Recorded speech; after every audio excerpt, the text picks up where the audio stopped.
Hi everyone, ನಾನು ನಿಮ್ಮ ಸಂದರ್ಶಿನಿ ಸ್ವಾಮಿ. ಬಯಸದೆ ಬಂದೆ ಕಥೆಯ ಮುಂದುವರಿದ ಭಾಗ.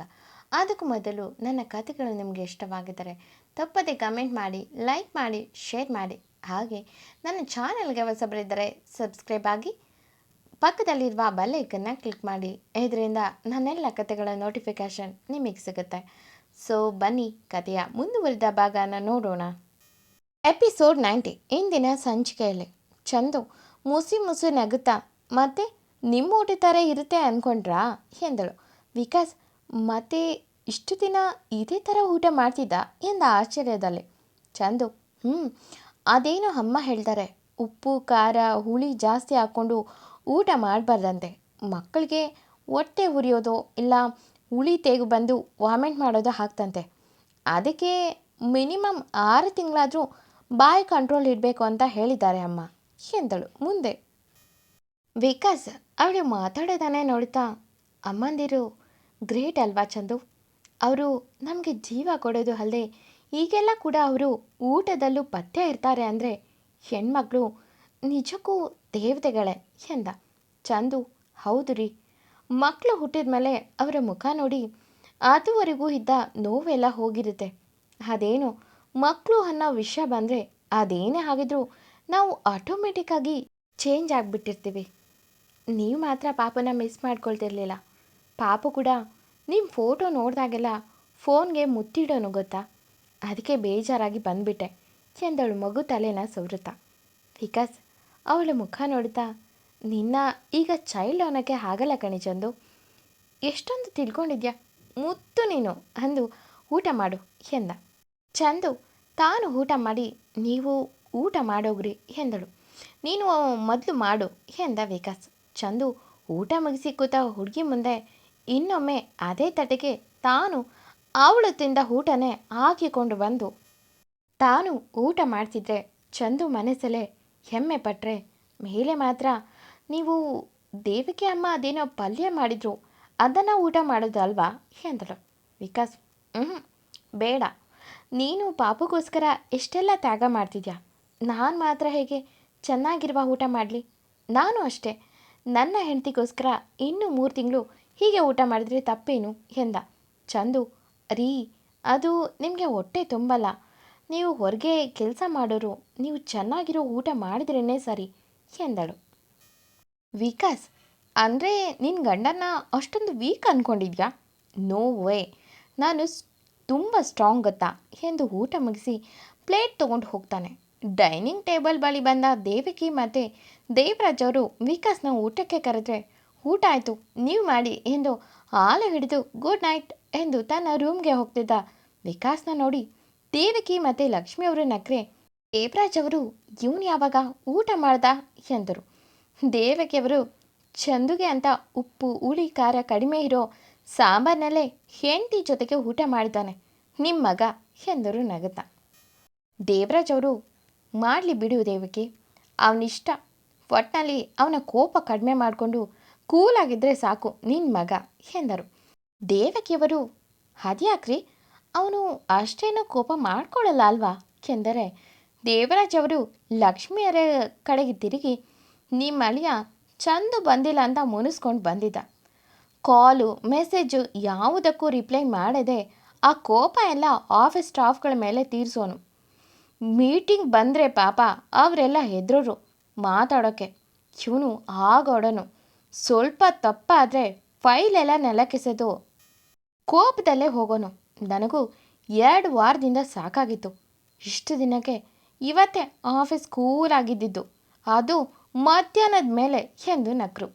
ದೇವಕಿಯವರು ಹಾ ಎಂದು ಕಣ್ಣು ಬಾಯಿಬಿಟ್ಟು, ಅವನು ಮಾತಾಡೋದು ಬಿಟ್ಟಿದ್ನಾ, ಅದಕ್ಕೆ ನನ್ನ ಮಗಳು ಅಷ್ಟು ಬೇಗ ಬಂದಿರೋದು ಅಂದು ಚಂದು ಬೇಗ ಬರೋಕ್ಕೆ ನಿಮ್ಮ ಮಗ ಕಾರಣನಾ ಎಂದರೆ ಹುಸಿ ನಗದ. ದೇವರಾಜ್ ಅವರು ನಗತಾ ಲಕ್ಷ್ಮಿ ಅವರ ಕಡೆ ನೋಡುತ್ತಾ, ನಿಮ್ಮ ಅಳಿಯನಾರಾದ ಅಂತ ತಡೆಯೋಕ್ಕಾಗದೆ ಪಾಪ PA ಕೆಲಸ ಬಿಟ್ಟು ಹೋಗಬೇಕು ಅಂದ್ಕೊಂಡಿದ್ದ.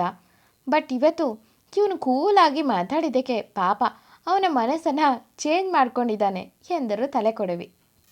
ದೇವರಾಜ್ ಅವ್ರ ಮಾತು ಕೇಳಿದ ಲಕ್ಷ್ಮಿಯವರು, ಏನು ಅಣ್ಣ, ಅವರಿಬ್ಬರು ಚೆನ್ನಾಗಿದ್ರೆ ಸಾಕು ಎಂದರು.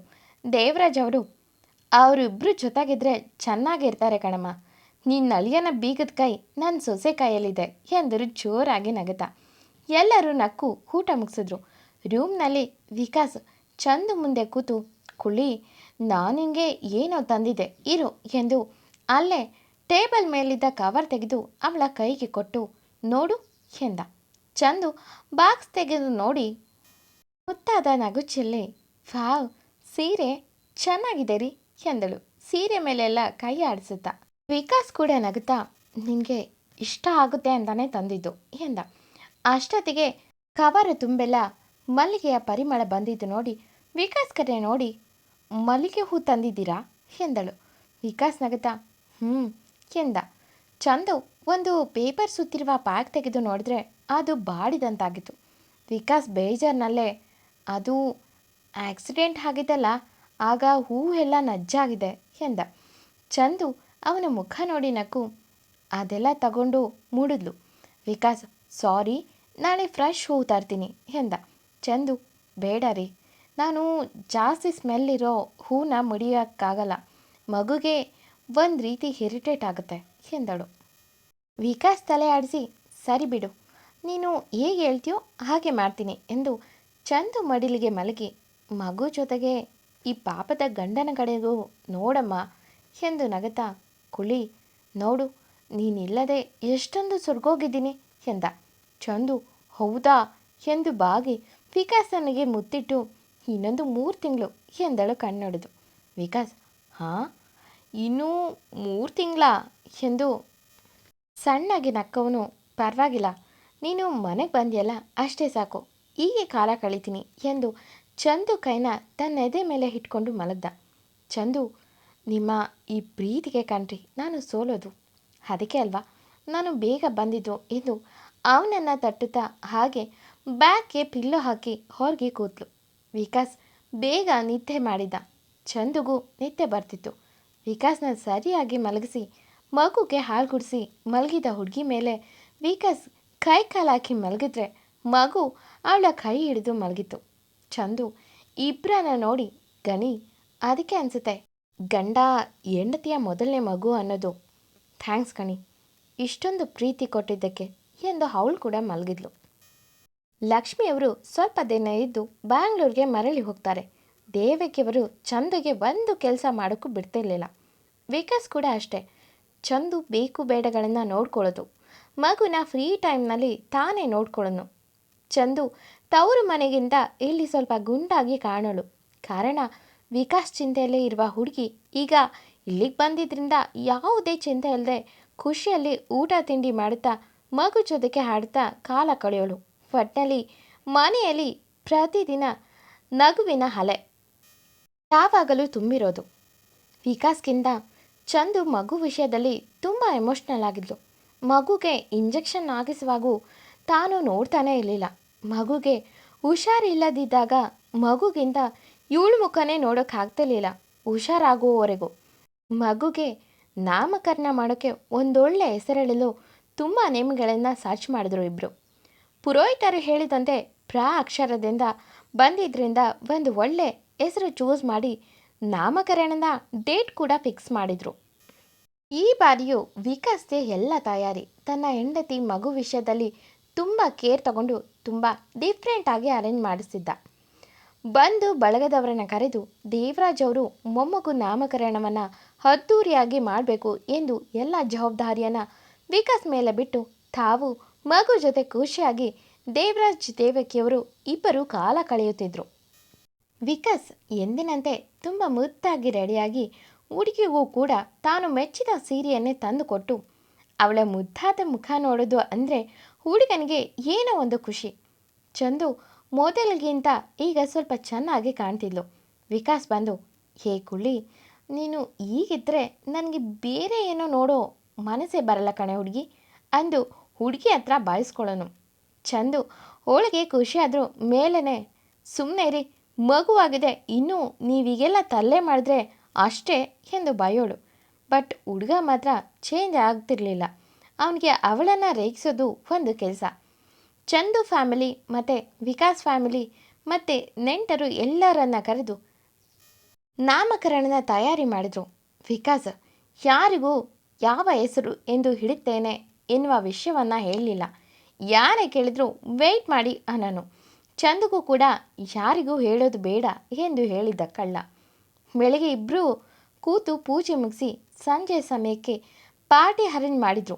ಇಬ್ಬರು ಮುದ್ದಾಗಿ ರೆಡಿಯಾಗಿ ಮಗುವಿನ ಜೊತೆಗೆ ಬಂದು ಸ್ಟೇಜ್ ಮೇಲೆ ನಿಂತರು. ಅಲ್ಲಿದ್ದವರೆಲ್ಲ ಎಂಥ ಮುದ್ದಾದ ಜೋಡಿ ಅನ್ನೋರು. ವಿಕಾಸ್ ಖುಷಿಗಂತೂ ಪಾರೇನೇ ಇರಲಿಲ್ಲ. ಸರಿಯಾಗಿ ಸಂಜೆ 7ರ ಸಮಯಕ್ಕೆ ಅಲ್ಲೇ ಫಂಕ್ಷನ್ ಆವರಣದಲ್ಲೇ ಫ್ಲೈಟ್ ಸೌಂಡು ಕೇಳಿ ಬಂದಿದ್ದವರೆಲ್ಲ ಏನದು ಎಂದು ಎಲ್ಲ ಮೇಲೆ ನೋಡಿದ್ರೆ ಅಲ್ಲಿ ಬಲೂನ್ಗಳ ಮಧ್ಯೆ ಫುಲ್ ಲೈಟಿಂಗ್ ಸೆಟ್ಗಳ ಜೊತೆಗೆ ಒಂದೊಂದೇ ಹೆಸರು ಕಾಣಿಸ್ಕೊಳ್ತಿತ್ತು. ಅದನ್ನು ನೋಡ್ದವರೆಲ್ಲ ಕಣ್ಣು ಬಾಯಿ ಬಿಟ್ಟು ಹಾಗೆ ನೋಡ್ತಿದ್ರು. ವಿಕಾಸ್ ಮಗನ ಹೆಸರನ್ನು ಗ್ರ್ಯಾಂಡಾಗಿ ಓಪನ್ ಮಾಡಿಸಿದ್ದ. ಇದು ಸ್ವತಃ ಚಂದುಗೂ ಗೊತ್ತಿರಲಿಲ್ಲ. ಅವಳಿಗೂ ಕೂಡ ಇದು ಸರ್ಪ್ರೈಸ್. ಪ್ರದ್ಯುಮ್ನ ವಿಕಾಸ್ ಎನ್ನುವ ನೇಮ್ ಪ್ಲೇಟ್ ಎಲ್ಲರಿಗೂ ಮುದ್ದಾಗಿ ಕಂಡಿತು. ಎಲ್ಲರೂ ಖುಷಿಲಿ ಚಪ್ಪಾಳೆ ತಟ್ಟಿದ್ರು. ಫ್ಲೈಟ್ನಲ್ಲೇ ಸ್ಟೇಜ್ ಪೂರ್ತಿ ಪುಷ್ಪವೃಷ್ಟಿ ಮಾಡಿಸಿದ್ದ. ವಿಕಾಸ್ ತನ್ನ ಮಗನ ಹೆಸರನ್ನು ಹೀಗೆ ಹೇಳ್ತಾನೆ ಎಂದು ಯಾರೂ ಊಹಿಸಿರಲಿಲ್ಲ, ಸ್ವತಃ ವಿಕಾಸ್ ಮನೆಯವರು ಕೂಡ. ವಿಕಾಸ್ ನಗದ ಚಂದು ಮಗುವನ್ನು ಬಳಸಿ ಹೇಗಿದೆ ಎಂದ. ಚಂದು ಖುಷಿಯಲ್ಲಿ ತುಂಬ ಚೆನ್ನಾಗಿದೆ ರೀ ಎಂದಳು. ವಿಕಾಸ್ ತಂದೆ ದೇವರಾಜ್ ಅವರಂತೂ ತಮ್ಮ ಮಗನ ಸಂತೋಷ ನೋಡಿ ಸಂಭ್ರಮಿಸಿದ್ರು. ದೇವಕಿ, ಚೇತನ್, ಲಕ್ಷ್ಮಿಯವರು ಖುಷಿನಲ್ಲೇ ಚಪ್ಪಾಳೆ ತಟ್ಟಿದ್ರು. ರಾಹುಲ್ ಅಂತೂ ತನ್ನ ಗೆಳೆಯನ ನೋಡಿ ಹೆಮ್ಮೆ ಮೂಡ್ತಿತ್ತು. ವಿಕಾಸ್ ಅಂತೂ ಖುಷಿನಲ್ಲಿ ಹೆಂಡತಿ ಮಗು ಇಬ್ಬರನ್ನ ಎತ್ಕೊಂಡು ಸ್ಟೇಜ್ ಮೇಲಿಂದ ಇಳಿದು ಬಂದ. ಅವ್ರು ಇಳಿದ ಮೇಲೆ ಕೆಲವೇ ನಿಮಿಷಗಳಲ್ಲಿ ಮೋಸ್ಟ್ ಮೆಮೊರಬಲ್ ವಿಡಿಯೋ ಮತ್ತು ಫೋಟೋಗಳ ಸ್ಕ್ರೀನ್ ಮೇಲೆ ಮೂಡಿದು. ಎಂದಿನಂತೆ ಈ ಕತೆ ಮುಂದುವರಿಯೋದು. ಈ ಕತೆ ನಿಮಗೆ ಇಷ್ಟವಾಗಿದ್ದರೆ ತಪ್ಪದೆ ಕಮೆಂಟ್ ಮಾಡಿ, ಲೈಕ್ ಮಾಡಿ, ಶೇರ್ ಮಾಡಿ. Thank you for watching.